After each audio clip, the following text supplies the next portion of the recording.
দুর্ভাগ্যক্রমে আমি শহরের মেয়র হিসেবে আমাকে এসে এগুলো জবাব দিতে হচ্ছে।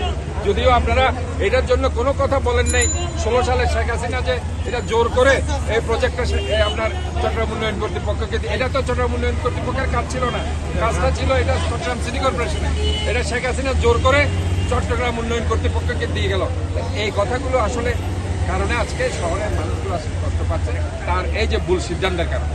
আমরা দরকার হলে যে কাজটুকু বাকি আছে সেটা বর্ষার পরে তারা করবে, এই বর্ষাতে আর তারা কাজ করতে পারবে না। এখন যতটুকু আছে তারা শীত ফাইলগুলো খুলে এটা ক্লিন করে দিবে।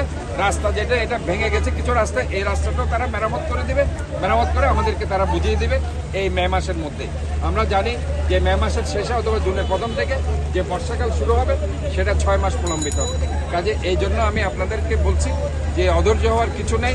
ইনশাআল্লাহ চট্টগ্রামের মানুষ গত বছর যেভাবে সুফল পেয়েছে ইনশাআল্লাহ এবারও আমরা তাদেরকে সুফল দিতে পারব।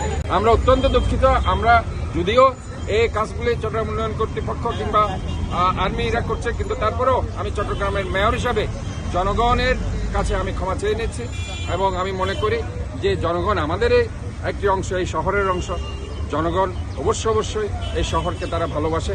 আমরা মনে করি এই শহরকে জলাবদ্ধতা মুক্ত করার জন্য কিন্তু এই কাজগুলো হচ্ছে, কারণ আমরা জানি যে সামনে বর্ষাকাল আসবে। এই বর্ষাকাল তো একদিন 2 দিন থাকবে না, এই বর্ষাকাল 6 মাস ধরে পারসিস্ট করবে। কাজে এই 6 মাসের প্রস্তুতি নিয়ে কিন্তু কাজগুলো হচ্ছে এবং কাজগুলো করতে গিয়ে এখানে অসংখ্য সময় আসলে ব্যয় হয়েছে।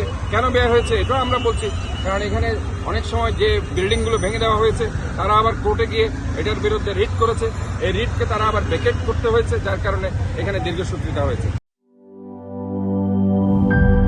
গ্লিটারের টুইন লেমন ও অ্যান্টিব্যাকটেরিয়াল ফর্মুলা বাসনকে চকচকে জীবাণুমুক্ত করে আমাদের দেয় গ্লিটার গ্যারান্টি।